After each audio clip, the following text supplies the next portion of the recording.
ఇక్కడ ఈరోజు ఈ సాయంత్రం వేళ ఆసీనులైన మీ అందరికి కూడా నమస్కారాలు. ఈరోజు మనం ఇక్కడ కలవడానికి ముఖ్య కారణం ఏంటంటే, మన స్వరూప్ సార్ గారి హాస్పిటల్ వరుసగా మూడోసారి కూడా NABH అక్రిడిషన్ని పొందడం జరిగింది. అంటే దాదాపు 10 సంవత్సరాల క్రితం మొదటిసారిగా మన స్వరూప్ సార్ హాస్పిటల్కి NABH అక్రిడిషన్ దక్కడము, తర్వాత నిరంతరాయంగా మూడోసారి కూడా అదేవిధంగా ఆ సర్టిఫికేట్ జరగడము అంటే చాలా గొప్ప విషయం. ఏంటంటే NABH అక్రిడిషన్ పొందడం అంటే హాస్పిటల్ యాజమాన్యానికి మరియు వైద్యులకే అవగాహన ఉంటుంది అది ఎంత కష్టమైన విషయం అంటే. ఎందుకంటే వారు ఇన్స్పెక్ట్ చేసేటప్పుడు ప్రతి ఒక్క చిన్న విషయాన్ని కూడా చాలా క్షుణ్ణంగా పరిశీలిస్తారు. అంటే ఒక హాస్పిటల్కి NABH అక్రిడిషన్ వచ్చిందంటే అంటే ప్రిలిమినరీ ఎంట్రీ ఉంటుంది, ఫైనల్ సర్టిఫికేషన్ ఉంటుంది.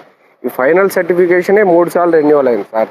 సో ఆ ఫైనల్ సర్టిఫికేషన్ అప్పుడు ప్రతి చిన్న అంశాన్ని కూడా అంటే పేషెంట్కు నాణ్యమైన సేవలు అందుతున్నాయా లేదా, ఆ హాస్పిటల్లో హైజీన్ పరంగా ఏ రకంగా ఉంది, వైద్య సదుపాయ పరంగా ఏ విధంగా ఉంది, తర్వాత ఫాలోఅప్ ఏ విధంగా ఉంది, ముఖ్యంగా డాక్యుమెంటేషన్ ఆ హాస్పిటల్లో ఏ విధంగా జరుగుతుంది అనే విధంగా పలు కోణాల్లో అన్ని కోణాల్లో దాదాపు 550 అంశాలను పరిశీలించే ఆ సర్టిఫికేషన్ ఇవ్వడం జరుగుతుంది. సో ఇది మన సార్ వారి హాస్పిటల్కు దక్కడం మనందరికీ కూడా ఎంతో గర్వకారణం. ఎందుకు గర్వకారణం అని చెప్తున్నా అంటే, ఆ నాణ్యమైన వైద్య సేవలు మనందరికీ అందుబాటులో ఉండడమే మన అదృష్టం. సో మనకు తెలిసిందే ఫ్యాకో సర్జరీ అనేది ఆధునికమైన టెక్నిక్. శుక్లం చేసే ఆపరేషన్లో అదొక విధానము. ఆ ఆపరేషన్ను 25 ఏళ్ల క్రితమే ఈ ఊర్లో మొదటిసారిగా పరిచయం చేసింది డాక్టర్ వైవి స్వరూప్ సార్ గారు.